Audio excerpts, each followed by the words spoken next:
Welcome to Beyond the Blend, the podcast that goes behind the science and talks to the people at the heart of the lubricant market, telling the real story of the people who make the lubricant market move.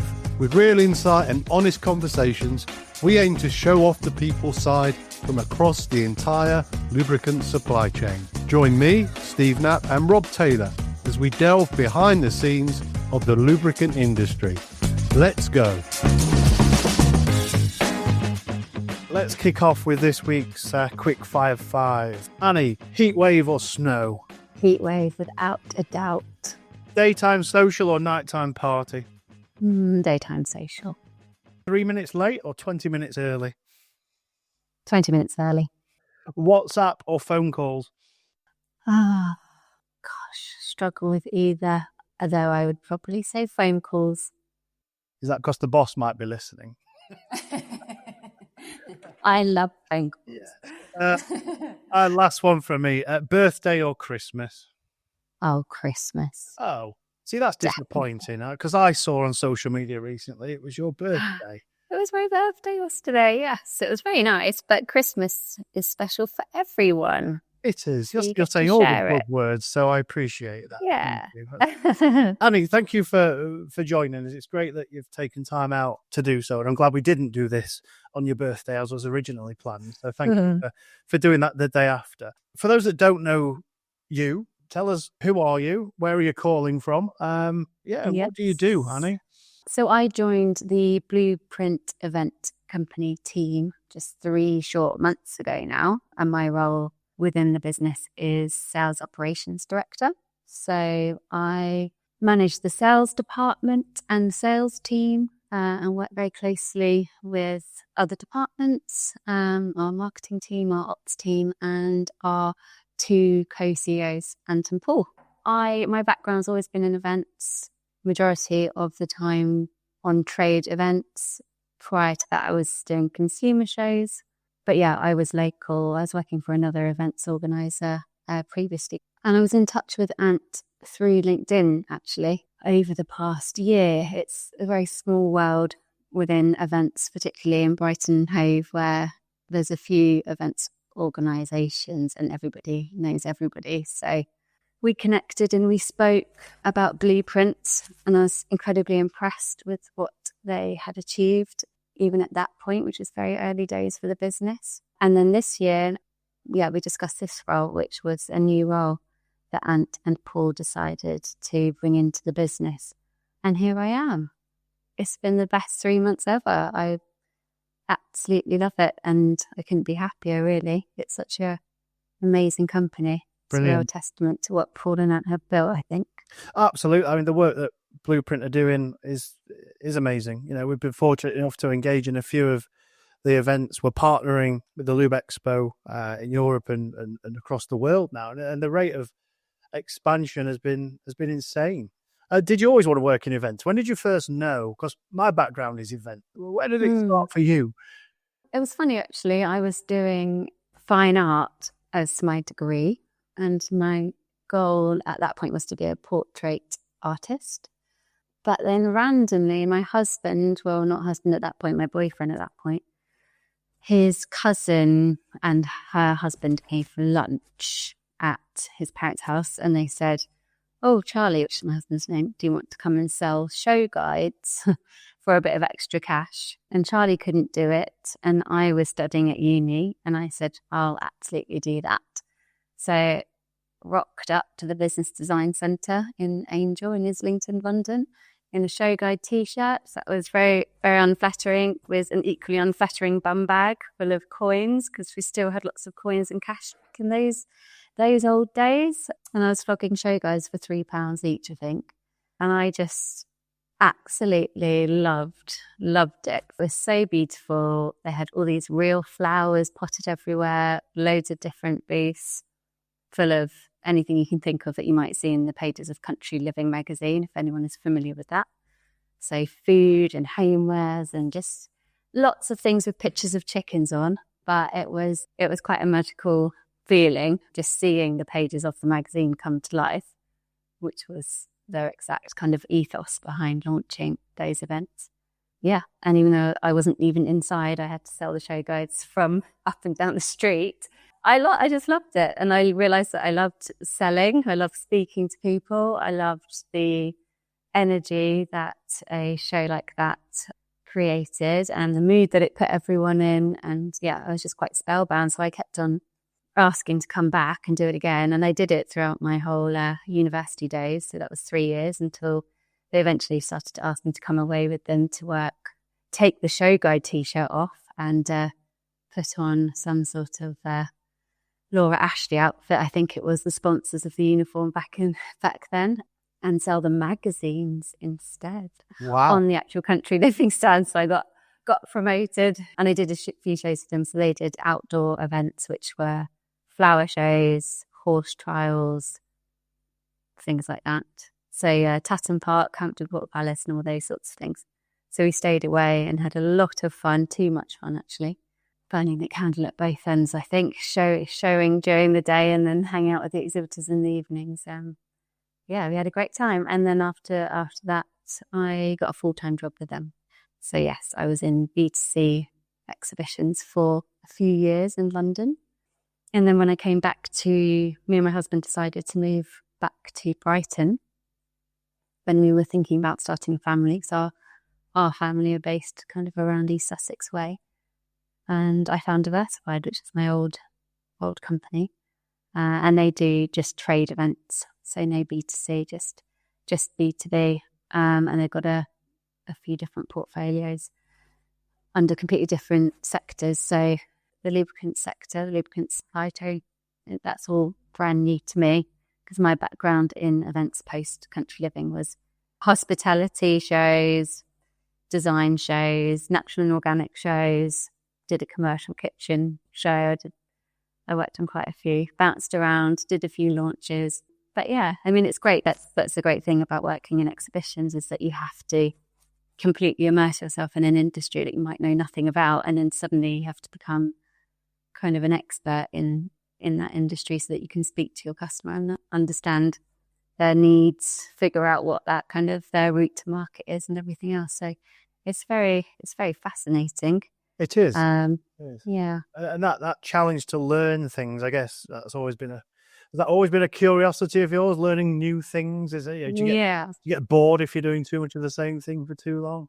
Yes, I do. I mean, I don't love change, even though I've had quite a lot of it over the last year, but I do love learning. And I think that it doesn't mean that you need to bounce around into different industries. I mean, here at Blueprint, our whole portfolio is across the lubricants industry. So Lubricant Expo Europe, Lubricant Expo Middle East and Lubricant Expo North America. So it is what we do very, very well. But I think there's still so much learning you can do sticking within one industry and understanding the market, depending on where you are location-wise, and also understanding how you can grow and develop. And that whole kind of strategic thinking is really what I thrive off. So yeah, and I guess the strategic thinking can be applied to any industry. Because I'm just listening there, and we've gone from fine art to Laura Ashley fashion design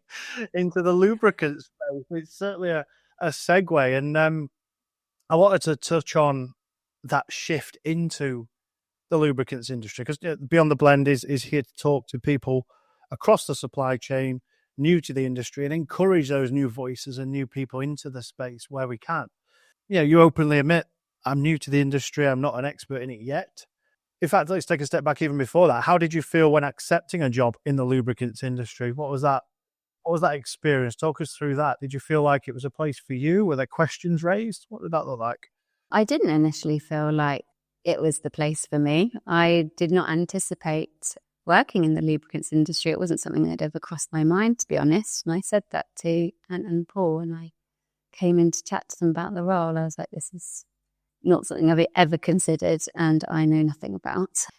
That's absolutely fine.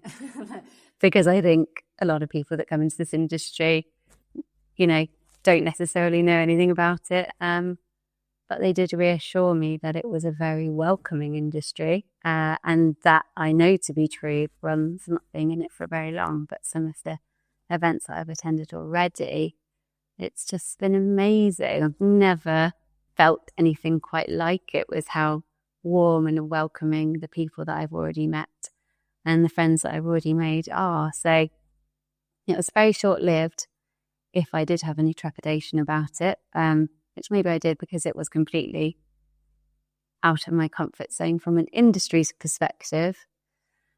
But from a trade show perspective, I mean, that's been my bread and butter and what I've done for over 15 years now. So I knew the trade show model, and I knew that I could do the job and I could do it well. But I did know that I would have a lot to learn. But it's been great.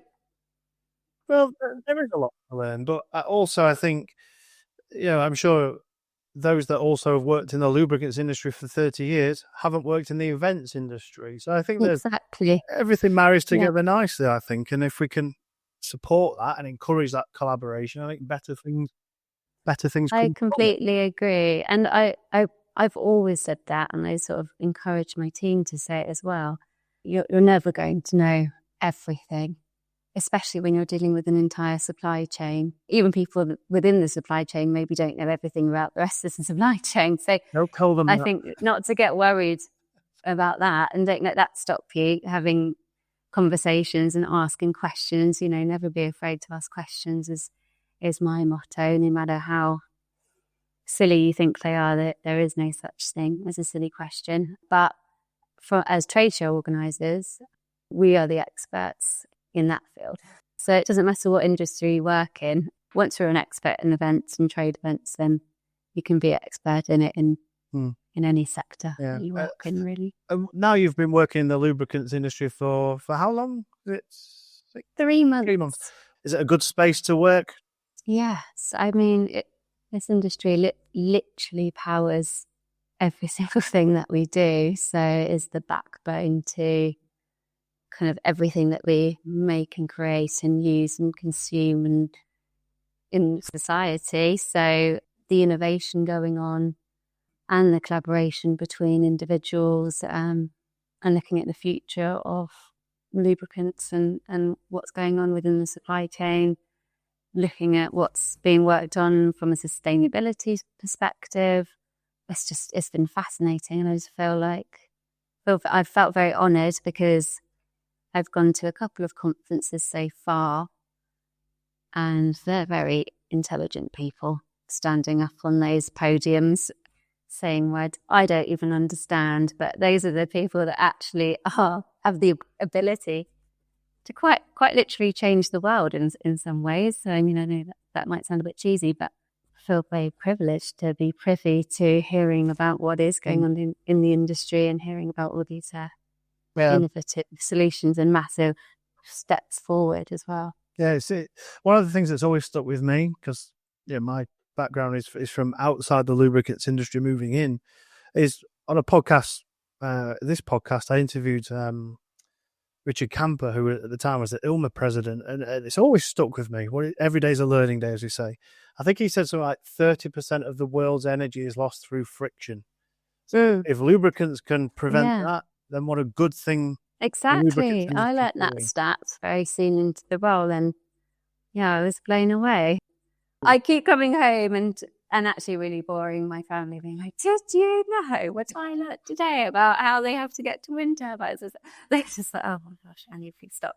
But yeah, I have a lot of stories, and every day I do come home really excited about something else I've learned or something else that I've heard. So that's a great position and that energy to be in. Infectious, right? It's a great thing to have. It's a curiosity. I always promote have a genuine curiosity about the things that you're doing. I think it opens up the world for so much better conversation. It sounds like you're really connected to that purpose. Like that is a bit of your reason for being in a professional sense. It sounds like you've got a real desire to make the world a bit of a better. Well, I guess I didn't know. I didn't feel that connection before I was in it, before I was in the industry. But yeah, since joining, I feel very passionately about it, and I really love being here. And I just see I've seen so many people with a real passion, a real drive, and a real purpose, and I find people like that very inspiring. And it's nice to live your life surrounded by people that inspire you, because it keeps you going, doesn't it? Keeps you getting out of bed in the morning. So, Well, that's it, isn't it? yeah. Tell you what, I'm going to destroy this quote, but there's something that suggests you're the average of the 5 people you spend most time with. It's quite. Oh, really? Is that a thing? It's like it's one of those motivational quotes, and you've kind of just. Does that mean surround yourself with good people? Pretty much. Yeah, you're the average of the 5 people you spend the most time with. Yeah. Yeah. Well, that's nice. Yeah. And there's the other one, obviously, if you're the smartest person in the room, find a new room, but everyone's heard that one. Yeah. I'm never the smartest person in the room. Oh, Annie, I'm sure you're right with that. I'm right with that.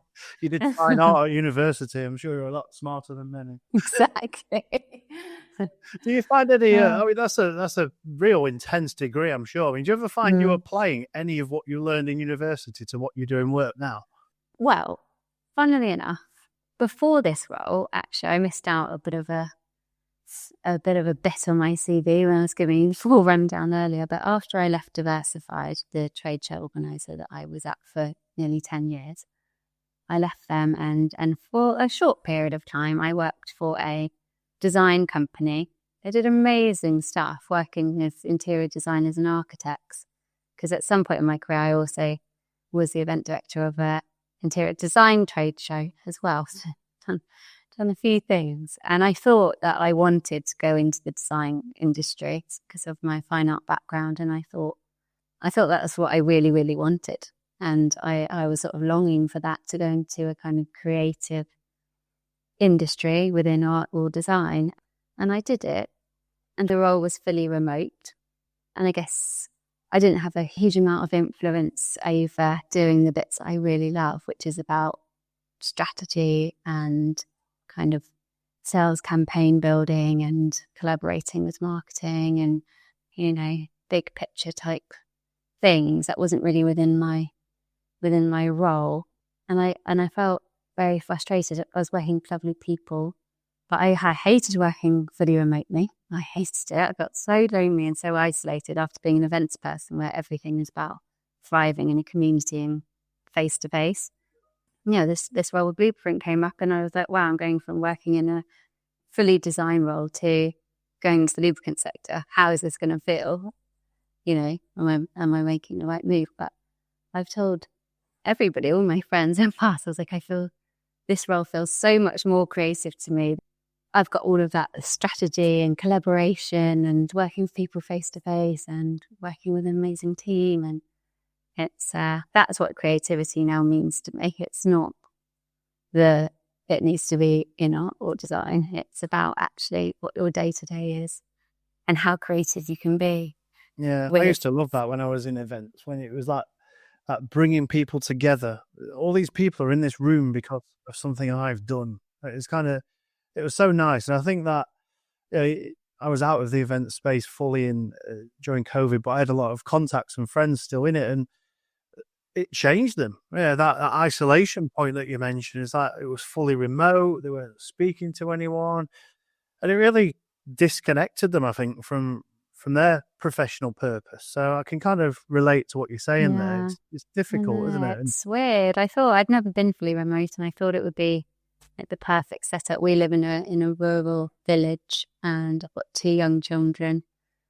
Thought it would be great, but yeah, I really struggled to not be working with anyone. Yeah, I just missed it so much. Like, that's actually the thing I love the very most is just working with a team. That's my top. I think that promotion of getting people into a space, into face to face, because we, as I'm sure you as well, you have so many conversations with organizations where their day is basically bouncing from Teams meeting to Teams meeting to Teams meeting, and it's exhausting and it's removed. I was speaking to a business last week or a couple of weeks back.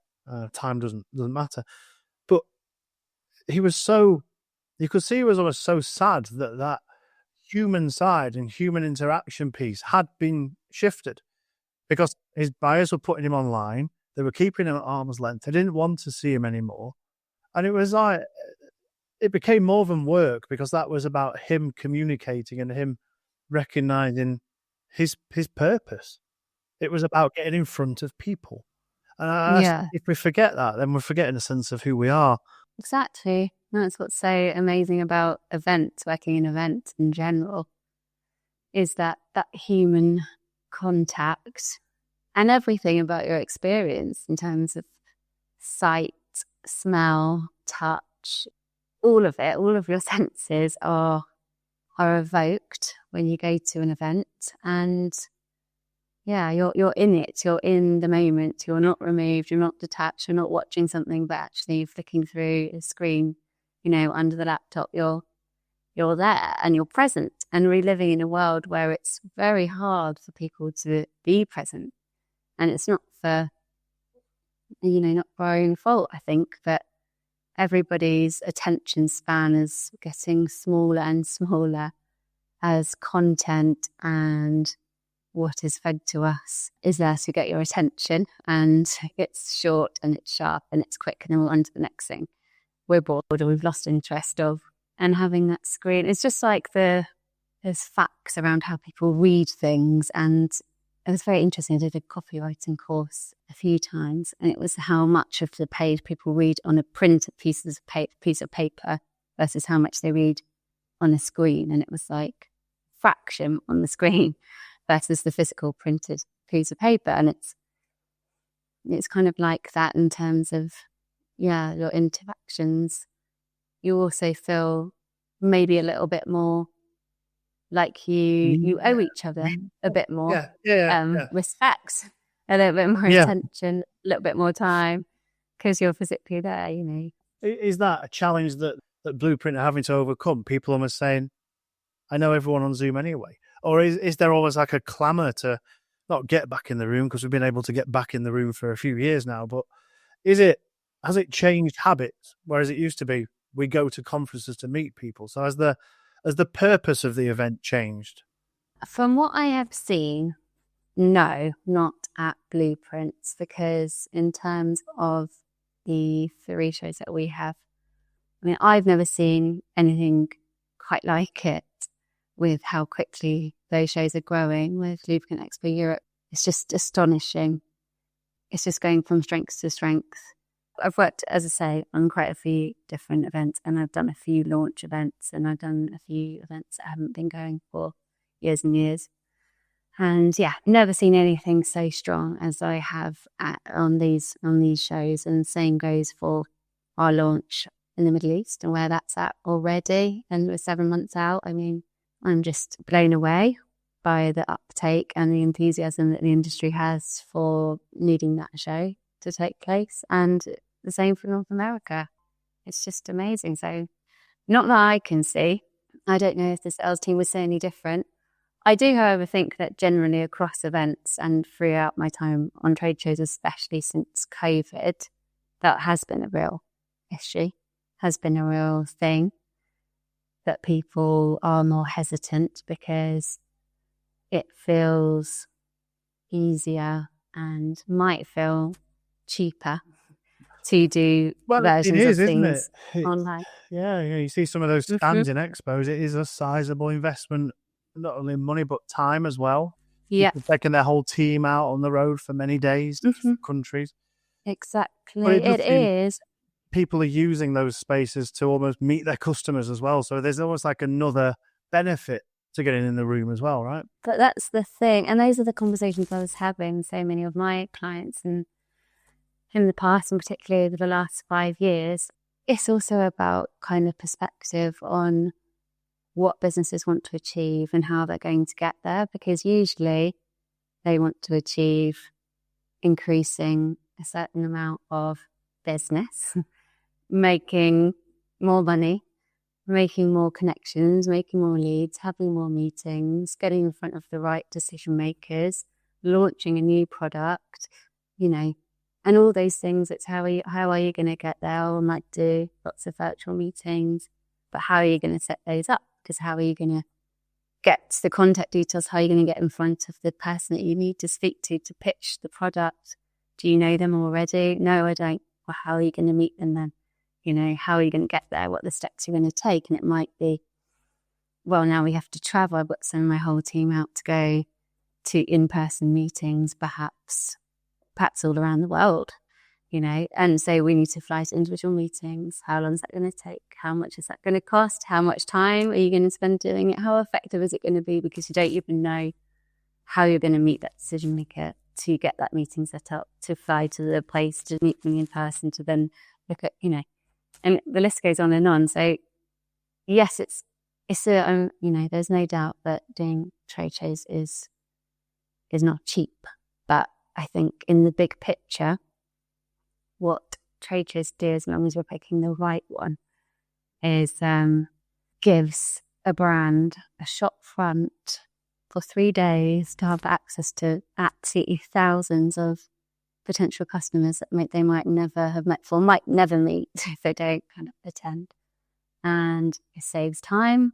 Everything condensed into 3 days. It saves money because you just got 3 days of doing constant business.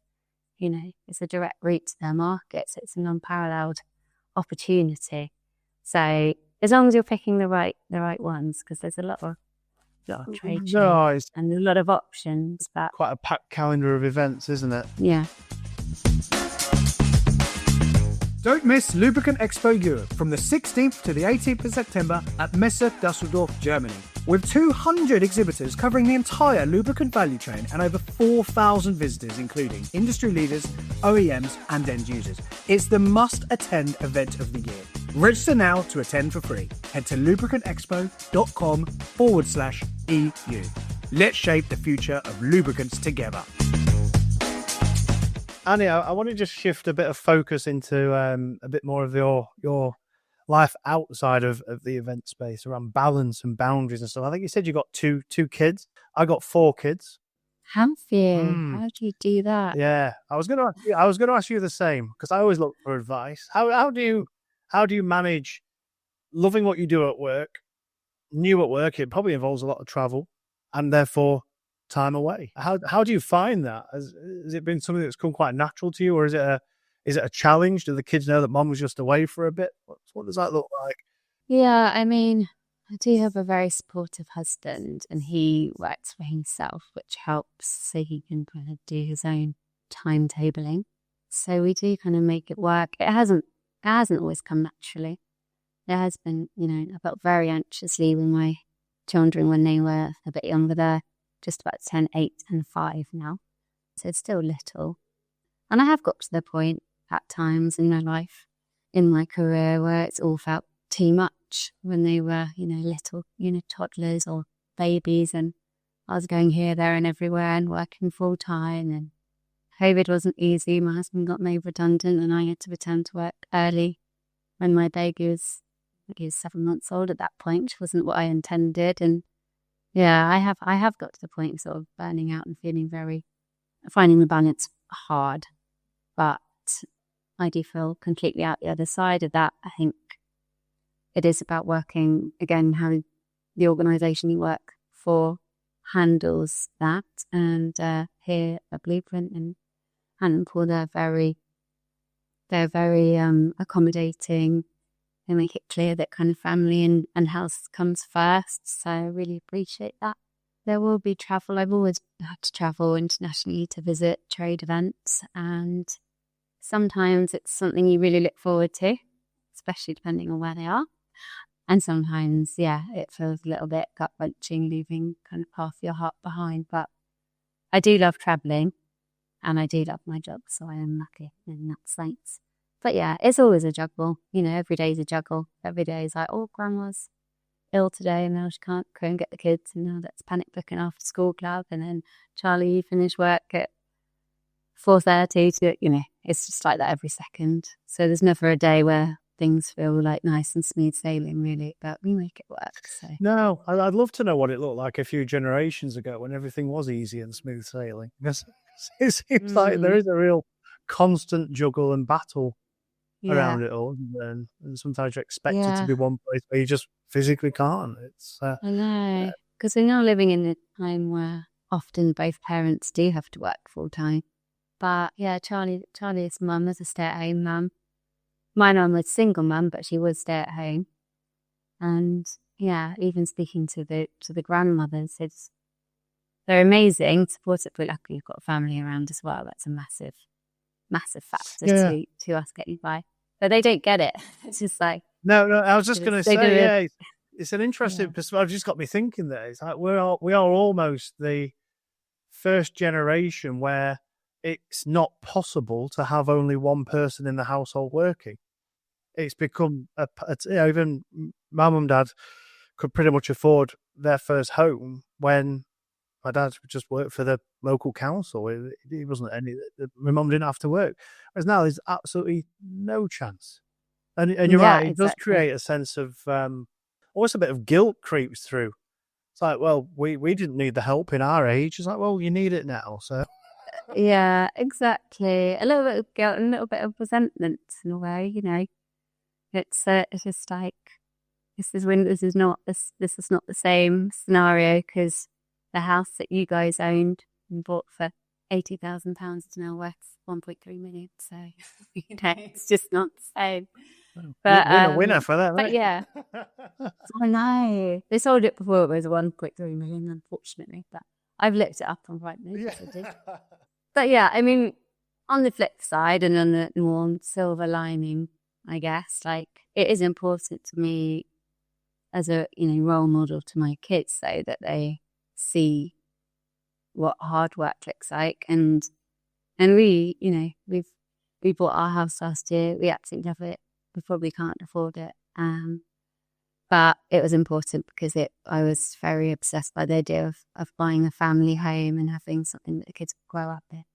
But yeah, it's where all of our money goes, and we both work very, very hard, and we don't have loads left over. But it's good. It's good for the kids to see hard work and how paying your own way and achieving and getting what you want through your own labour. Like, See, that's I'm glad you said important to that, me. because sometimes you can find yourself justifying your decisions to yourself more than anything.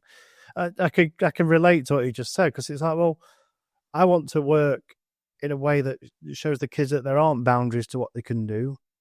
Not in terms of money and finance, which there aren't boundaries to that, cool, but in terms of purpose. And I want to go and visit parts of the world that I wouldn't take my wife to.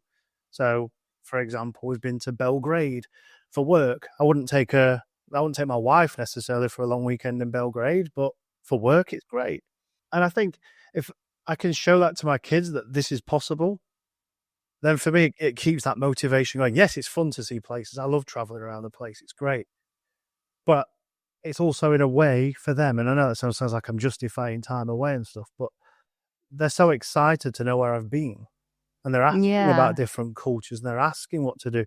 My eldest wants to go to Dubai now suddenly because he's seen a tall tower, and these are the places they want to go and see. And for me, that's how I find that balance, if you like, around, well, I have my work life, which takes me around here, here, and here, but I'm going to make sure the kids and the wife are involved where possible as part of that. I think it's important, and I think that's kind of what you were just alluding to there. So I'm glad you said that. Yeah, to be that role model. I think that it's also important. I mean, it is for me anyway. I always wanted children. I always wanted to be a mother. I had no question about that. And after I did have children, as I think most mothers or fathers do, it was hard. I was like, oh, this is a bit harder than I thought, actually. Who am I again, and what's my name? And I'd lost my identity quite a bit at first. And I ended up even buying this bizarre pair of jeans that were like made for teenagers with like some horrible like pink logo on it. And Charlie was like, well, how did you buy this? I was like, I don't know. I just don't know. I don't even know how to dress myself. I don't know what I like. Yeah, just really struggled to connect with who I was and found it all very hard. And going back to work just completely transformed me. I was so much happier. I felt like I found myself again. And at work, I could be me, and I could feel like I was doing a good job and doing what I loved and doing it well and getting on with people and having a bit of banter, bit of office banter, always like that, and then I could come home Not refreshed, just talking in that excited baby to see voice. and I was an adult again, and I was like, oh my gosh, like I feel saved. And then yes, coming home and absolutely loving being a mum, and I couldn't wait to pick my daughter up, but it got brought back a side of me that I didn't realise how much I needed. And that is how I feel about work. And I'm a better person. I'm a better mother. I do genuinely believe working and trying to juggle the both sides of doing a job and doing your other job, which is the mum job. I do feel like it balances me out, and I do need it. So I don't feel guilty for that. Hey, thanks for being honest around that. I think that's important. I think people need to hear that sometimes, because I think, certainly from the dad's perspective, but it sounds like what you're saying, there's a lot of perceived guilt around it. Why is she going back to work? Well, she should be mum. I know. I remember saying something. I actually tried to go back to work 3 days a week, but at that point I wasn't allowed, and so I had to go back 4. And I remember saying like, "Oh, is it really hard?" I said, "No, I love it. Actually, now I'm doing it. I wouldn't do any less days." It was a great balance at that point, and I was so shocked and like almost looked like it said something terrible. I was like, I'm not saying I hate my children. I'm just saying going back to work is quite nice. I love my children, but I'm quite enjoying this. And it was like, yeah, it seems like you couldn't have it both ways. You couldn't say you enjoyed working and say that you absolutely love being a mum. It was either like you have to say, you know, that you wished you could spend every waking minute of them with them, or the alternative was you don't love them at all. It's just so far from the truth. So yeah, there's been a lot. And there's other things. I remember I really struggled with that guilt when I first went back to work, and I work in events and would go to events. We'd go to awards dinners and things. And I just really struggled with some of the comments as a woman. People would be like, "So who's looking after your children tonight?" I'm like, okay, would you say it to a man? Like, "Oh, he's looking after the kids." You just wouldn't. Or they'd be like, "Oh, you look very good for having just had a baby," or something like that. And there was loads of comments like that, especially out and about at events. And, you know, it would come up, you have kids. "Oh, how old are they?" "Oh, she's 18 months. "Oh, but where is she?" I'm like, "Oh, I just left her at home. Is that not allowed?" Just like, she was with her dad. Leave me be. But yeah. There's a lot of that, and I think you have to develop a bit of a thicker skin. Maybe. Oh, that's funny. I mean, it's funny if you see it as funny. But, you look good to say you've just had. I know. I mean, it's horrific, isn't it? I did look nice. I was wearing a ball gown, but still, you don't need to comment on it. Yeah. You see, we have that as well as dads have it many times. "Oh, you're babysitting, are you?" It's like, well, no, I'm looking after my kid. These are mine as well. There were 2 people involved. I'm looking after him, if that's all right. Isn't it? It's very, very bizarre. But listen, Annie, let's try and round this off a little bit, because I could get in the weeds with talking about work-life balance stuff. I think it's fascinating. 5 years from now, where are you? What's Annie looking like in 5 years, professionally and at home? I think professionally, I will still be here at Blueprint. And I mean, we've just grown the team quite considerably recently, and we're still recruiting. So I don't know what that will look like in 5 years. I imagine even bigger, and I'll be working with even more amazing people. And I don't know what would be next for me, but I just want to continue doing what I'm doing, learning, growing the business, working with my team and seeing where it takes me. You know, I don't have a 5-year plan, but I just think the main plan is to enjoy it. I think I've realised that life is very short. Lately, I've had a few things happen that have put that into perspective for me. And I've always been a planner. I've always had a 5-year plan. I've always obsessively had a 5-year plan, big into manifesting stuff. But yeah, I'm trying not to do that so much anymore, because I realise that life isn't one upwards diagonal line. It's actually one big, massive squiggle. And as soon as you kind of embrace that, I think the happier you can become. And that's me. 5 years' time, I maybe would have paid off more of my mortgage. Maybe we'll have some extra money to shop at Waitrose instead of Tesco's. That's an ambition. That is an ambition. It is an ambition. I tell someone that was my ambition when I was younger, and I thought that was literally the saddest thing I've ever had. But I just enjoy spending time in there. It's such a nice shopping experience. And yeah, we're happy where we are. We love where we live. And I just hope the kids are thriving and happy. And that's it, really. That's boring, so I don't really say anything. Just It's the not same, boring. but It's better. very refreshing, to be honest. Often, if you ask people that question, they come up with some grandiose, huge, overblown thing, and I just think Oh, there's nothing maybe wrong I with being should have happy done with what that. we've got, is there? Again, at the end of the day, yeah. and you're right. We're all Exactly. trying to juggle I'm this. trying to be content. I'm trying to be present. I'm trying to live in the moment. And I'm not very good at that because I'm always planning the next big thing. But yeah, I'm trying to not be distracted. But I also think it's good to set yourself goals and have dreams because it does motivate you. And yeah, like working towards something is nice. And so Oh, absolutely. you know, But I think you're also right. In the middle of that is a big squiggle. I often refer to it as just a wet piece of spaghetti that's just been thrown on the that's floor. exactly it. It's not a straight line, Yes. and that's No. got to be part of the fun. I feel like we're Part of going the down a real fun. motivational tangent. I know. Maybe my 5-year plan is to become a motivational speaker alongside my blueprint role. And you can do it. You can do it. I mean, You can do it. You can all do it. Yeah. brilliant. Listen, let's let's try and ground this. And if you could, Annie, just in wrapping up, tell people where they can connect with you, find out more about your work, and also more about the Lube Expo, of course. Just give us a little shameless plug around you, the work, and the company.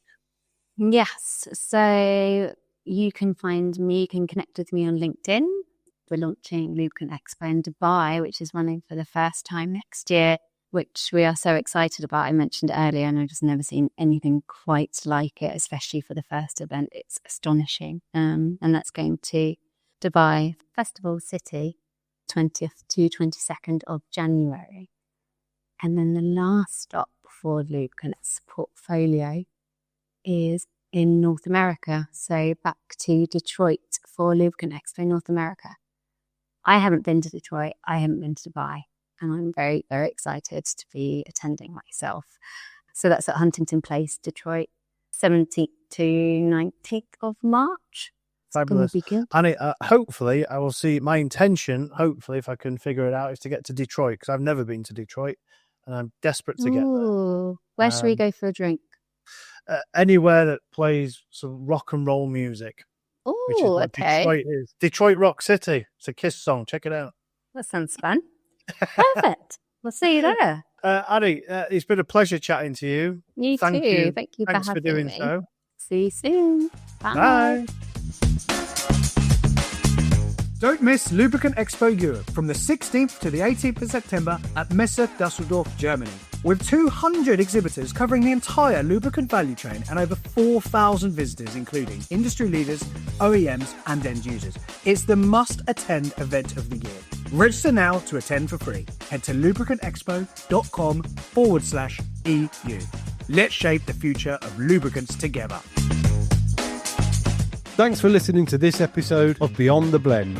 Be sure to follow us to catch next and future episodes as we continue to explore the people within the lubricant market.